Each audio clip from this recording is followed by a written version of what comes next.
दोस्तों, स्वागत है आप सभी का एक बार फिर अपने YouTube चैनल स्टेट टाइम में। आशा करता हूँ आप सब अच्छे होंगे। आज हम देखेंगे 16 जून 2022 को बैंक निफ्टी कहाँ कारोबार कर सकता है और क्या उसके सपोर्ट एंड रेजिस्टेंस हो सकते हैं। जैसा कि आप जानते हैं, कल एक्सपायरी है और वनडे चार्ट मैंने ओपन कर रखा है। आप देख रहे होंगे अभी होल्ड कर रहा है नीचे के लेवल पर होल्ड कर रहा है अभी। और जैसे ही कोई रेड कैंडल बनाता है हमें ये ब्रेक डाउन देखने को मिल सकता है और 33,000 के लेवल इजीली देखने को मिल सकते हैं। और फिर उसके बाद 32,500 तक के लेवल हमें एक ही दिन में देखने को मिल सकते हैं अगर ये 33,000 के लेवल को तोड़ता है तो। चलिए अब देखते हैं 15 मिनट के चार्ट में कि बैंक निफ्टी ने आज क्या किया और कल क्या कर सकता है। जैसा कि हमने आपको बताया था कि वॉलेटाइल हो सकता है मार्केट कल की वीडियो में, अगर आप ना देखिए तो ज़रूर देखिएगा। और आज बिल्कुल सेम उसने वही किया। वॉलेटिलिटी एक रेंज में चलता रहा पूरे दिन। एक कैंडल रेड, एक कैंडल ग्रीन, एक कैंडल रेड। तो ऐसे सिचुएशन में स्टॉप लॉस हिट हो जाते हैं और टारगेट हमें मिल नहीं पाते हैं। इसलिए थोड़ा दूर रहने की कोशिश करता हूँ मैं और आपको भी सलाह देता हूँ कि ऐसे वॉलेटाइल मार्केट में, एक रेंज बाउंड मार्केट में दूर रहें मार्केट से।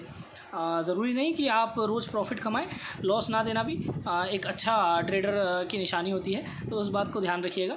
चलिए अब देखते हैं क्या किया है मार्केट ने। वही अभी मार्केट हमारा आज, जैसा कि मैंने बोला था, flat to negative, flat open हुआ। उसके बाद ऊपर प्राइस एक्शन बना के गया, फिर होल्ड करके और फिर नीचे आ गया और यहाँ पर होल्ड कर रहा है। अब जिस लेवल से उसने ब्रेकआउट दिया था वहाँ पर अब होल्ड कर रहा है। अब देखना होगा कल क्या करता है। जो ग्लोबल सिनेरियो दिख रहा है उसके अकॉर्डिंग मेरे को लग रहा है कि फ्लैट टू पॉजिटिव हो सकता है। एक 70 से 100 पॉइंट के बीच में पॉजिटिव ओपनिंग हो सकती है इसकी, पर मार्केट कुछ भी कर सकता है। हमें देखना होगा क्या करेगा। अगर फ्लैट ओपन होकर ये 35,500 के ऊपर निकलता है, प्राइस एक्शन बना के हम बाई की पोजीशन में बैठेंगे। एक्सपायरी है तो इस बात का ध्यान रखिएगा कि प्रीमियम मीटिंग बहुत ज़्यादा होगी। और अगर सेकेंड हाफ में होता है तो हमें सस्ते प्रीमियम में एक अच्छा ट्रेड मिल सकता है। अगर सेकेंड हाफ में 35,550 को क्रॉस करता है ये प्राइस एक्शन बना के, तो हमें एक अच्छा लो कॉस्ट प्रीमियम पर एक अच्छा ट्रेड मिल सकता है जो हम लॉन्ग टर्म टारगेट के लिए देख सकते हैं। मतलब समझिए आप कि 50 से 60 रुपये में हमें ट्रेड मिल जाए इस जगह पर 35,600 का, 35,700 का, और फिर 35,700 पे हमें मतलब 1:3, मतलब जो रिस्क है हमारा वो 50 रुपये का, और जो प्रॉफिट होगा हमें, मुझे लगता है कि 150 से 200 पॉइंट तक का प्रॉफिट हम ईजिली बुक कर सकते हैं अगर सेकेंड हाफ में होता है। चलिए अब मानते हैं फ्लैट ओवर के नीचे निकलता है तो नीचे, यहाँ से नीचे निकले 33,200 के नीचे निकले, बिकॉज़ यहाँ पर काफ़ी टाइम सपोर्ट ले चुका है।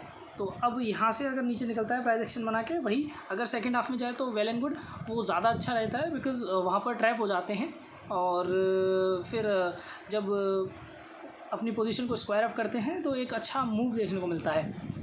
वही चीज़ सेम मैं बात करूँगा जैसे ऊपर मैंने बोला था कि 50-60 रुपये का एक प्रीमियम पे मिल जाए और हम उसको 1:3 के लिए बैठेंगे इजीली।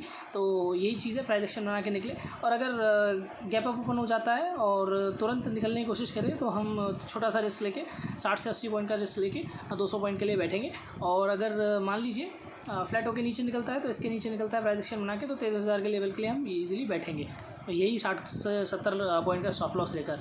चलिए मान लेते हैं मार्केट है, गैप डाउन ओपन हो जाता है और 200 के ऊपर कंसोलिडेटर के नीचे निकलता है तो बहुत ही अच्छा ट्रेड मिलेगा हमको और तुरंत पी की पोजीशन में बिना कुछ सोचे बैठ सकते हैं हम। और हमारा जो स्टॉप लॉस होगा वो ये रहेगा, जैसे ही इसको क्रॉस करके निकले तो हमारा stop loss cost to cost हम हैंड टू हैंड ले लेंगे। जैसे ही वो 40 से 50 पॉइंट मूव करेगा, कॉस्ट टू कॉस्ट हम उसको अपने स्टॉप लॉस को ले लेंगे। इस बात को ध्यान रखिएगा। और जैसा भी होगा मैं अपने टेलीग्राम चैनल पे बताऊंगा आपको, उसको ज्वाइन कर लीजिए, अपने दोस्तों के साथ शेयर कीजिए, फ्रेंड्स के साथ। पिछली बार भी मैंने स्ट्रैंगल दिया था, वो काफ़ी अच्छे चले थे, उसमें हमने 60% तक का प्रॉफिट निकाला था। तो ध्यान रखिए, प्राइस एक्शन, चीज़ों को समझिए, मार्केट कैसे मूव कर रहा है, पिछले दिनों में मार्केट ने क्या किया है, तो आगे आने वाले मूव में क्या कर सकता है उसका थोड़ा प्रेडिक्शन लग जाता है। ज़रूरी नहीं है अब 100% सही हो, 60 to 70% भी अगर आप सही हैं तो काफ़ी अच्छा प्रॉफिट निकाल सकते हैं, पैसा निकाल सकते हैं मार्केट में से। और कैपिटल सेव कीजिए, बहुत सोच समझ के ट्रेड लीजिए, कॉन्फिडेंटली लीजिए और अपना जो कैपिटल है उसको रिस्क मैनेजमेंट करके रखिए। एक स्टॉप लॉस निर्धारित रखिए और उतना ही स्टॉप लॉस लें जितना आप झेल सकते हैं साइकोलॉजिकली, क्योंकि मैंने कई बार देखा है ट्रेडर्स को, वो साइकोलॉजिकली ट्रेड को बियर नहीं कर पाते हैं। मान लीजिए ले लिया, सोचा था 1000 रुपये का स्टॉप लॉस होगा, पर जैसे ही वो 200, 300, 400, 500 होने लगता है, उनकी धड़कन बढ़ने लग जाती है और वो अपने टारगेट स्टॉप लॉस से पहले ही उसको बुक करके 400-500 रुपये पर वहाँ से रिवर्स हो जाता है और उनको प्रॉफिट भी नहीं मिल पाता है और ज़बरदस्ती का उनका स्टॉप लॉस हिट हो जाता है, मतलब स्टॉप लॉस वो ले लेते हैं पहले ही। तो इन चीज़ों का ध्यान रखिए, अपनी साइकोलॉजी से ही कीजिए, प्राइस एक्शन लीजिए, पेपर ट्रेड कीजिए। अगर कोई प्रॉब्लम हो रही है तो पेपर ट्रेड कीजिए। पेपर ट्रेड का मतलब ये है कि आपने सोचा था कि यहाँ पर मैं जैसे इसको क्रॉस करेगा मैं लूँगा, आप एक पेपर पे लिख लीजिए कि इतने पे आपने ये प्रीमियम पर ये चीज़ ले ली और आपका टारगेट और स्टॉप लॉस लगा लीजिए। स्टॉप लॉस हिटते ही वहाँ पर लिख लीजिए कि स्टॉप लॉस, और अगर टारगेट हो जाता है तो टारगेट। इससे आपका कॉन्फिडेंस बूस्ट होगा।